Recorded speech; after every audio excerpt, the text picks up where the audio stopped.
problem from the MGK Dockers. Same first question, which of the following is a scalar quantity? So density is having only magnitude, it is the scalar quantity. And which of the following is the only the vector quantity? So from all this, momentum is only the quantity that is having the magnitude and also the direction. Whereas the question number 3, which of the following a list of physical quantity consists only the vectors? Okay, so only vectors would be, by seeing time I would cancel A, by seeing force I would say okay vector, volume is just a scalar so neglect B, and C, velocity and acceleration are the vectors but the mass is just a magnitude, scalars, cancel C option. Now look at the D option, the force, acceleration and the velocity, they have the vector quantity because they have the magnitude and also the direction. And the angle between the rectangular component of the vector is, so the rectangular component always lie in a plane of 90 degree. Just see x and this y and this z, so they are forming a 90 degree to each other, they are the rectangulars, so 90 degree is given in the C option.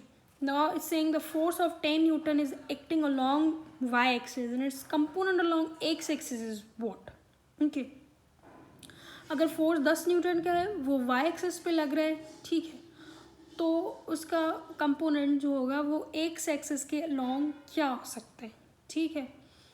सो जो x axis पे मतलब लगेगा उस पे जो x का है तो वो cos थीटा आ जाएगी और थीटा यहाँ पर है 90 डिग्री, तो उस वजह से ये fx जो होगा वो 0 बन जाएगा, ठीक है. Answer is 0 Newton. Now the two forces are acting together on the object. The magnitude of the resultant is the minimum when the angle between them force is. So I will give you the concept of the maximum and the minimum. If I say this is a resultant, okay, and the vector is given a plus b whole square, okay, and plus 2ab, this is a cos theta whole bracket, okay, so there is depending on this cos theta, whenever the cos theta is increasing, okay, or cos theta is a maximum, the resultant is a maximum, okay, so cos theta will be maximum at what is the 0 degree, as you all guys know, so this will be 0 degree, the answer will be the 1 and this also will be in the addition, but it will be the minimum if the cos 180 degrees over there and the answer would be the -1. I would multiply -1 over here and it will be the subtraction in the magnitude of the resultant vector. So I'm saying that cos 0, or I say the 0 degree is the maximum and the 180 degree is the minimum vector resultant.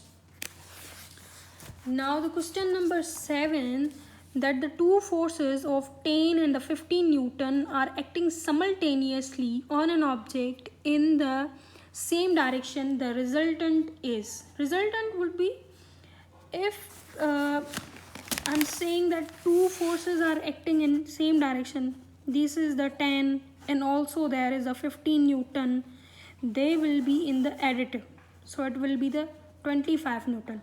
But if I would be see the 10 Newton in a direction and 50 Newton into the opposite direction, so I would just subtract them and the resultant will be the 5 Newton. Okay, so there will be the subtraction if they are in the opposite direction. Okay, and also there is a concept, if they are going in the same direction, the degree would be the 0, there will be the parallel and the cos 0 will be the maximum and they will be added simply. Okay, and if the dot product of the two non-zero vector vanishes, the vector will be, अब dot product हम कैसे कहते हैं कि अब जैसे कि a dot b है is equal to A B cos theta, ठीक है, कह रहा है कि ना a 0 है ना b 0 है, तो फिर भी जो है वो इनका अगर डॉट प्रोडक्ट हम कर रहे हैं तो ये रिजल्टेंटली इसका 0 आ रहा है। तो इसका आंसर ये क्यों आ रहा है, इस वजह से आ रहा है कि क्योंकि डिग्री जो है वो उनमें 90 पे है, ठीक है। कॉज 90 का 0 आंसर आएगा, फिर चाहे इसका क्या भी मैग्नीट्यूड हो आंसर विल बी 0। सो हम क्या करेंगे कि 90 डिग्री जो होता है वो परपेंडिकुलर होता है टू ईच अदर, ठीक है। तो वो परपेंडिकुलर होंगे तो इस वजह से उनका जो है वो डॉट प्रोडक्ट वैनिश हो जाता है। If the two non zero vector A and B are parallel to each other then A dot B is equal to, अब ये भी ऐसे ही है कि अगर ये A dot B is equal to A B cos, ठीक है, और पैरेलल के लिए जो होता है वो हम 0 लिखते हैं, ठीक है। तो ये हमने 0 लिख दिया, तो ये ए डॉट बी जो होगा क्या आंसर आएगा हमारा ए बी, ये कॉस का 1, ये 1 इससे मल्टीप्लाई होगा तो ये यहीं पर रह जाएगा ए बी हो जाएगा, ठीक है। तो यहाँ पे ये है A B, option number B. अब 10 वाला हम कहते हैं the dot product of the two vector is a negative when they are the anti parallel. Anti parallel में मैंने आपको बताया कि 180 डिग्री हो जाती है, ठीक है, और मैंने ये भी बताया कि रिजल्टेंट मिनिमम हो जाता है, ठीक है। तो वो एंटी पैरेलल होंगे तो इस वजह से उनका डॉट प्रोडक्ट नेगेटिव आ जाता है क्योंकि कॉज 180 इज़ -1। अब क्या है, vector product of the two non zero vector is the zero when, अब वेक्टर प्रोडक्ट कह लें या फिर आप क्रॉस प्रोडक्ट कह लें तो उसमें आती है हमारी जो है वो साइन थीटा, और वो साइन थीटा क्या होगी कि थीटा अगर 0 बन जाती है तो फिर वो अगर वो 0 की एंगल होती है तो साइन थीटा का आंसर 0 होता है। तो इस वजह से अगर वो आप पैरेलल कहेंगे तो वो 0 हो जाएगा, ठीक है, इसमें क्रॉस प्रोडक्ट में।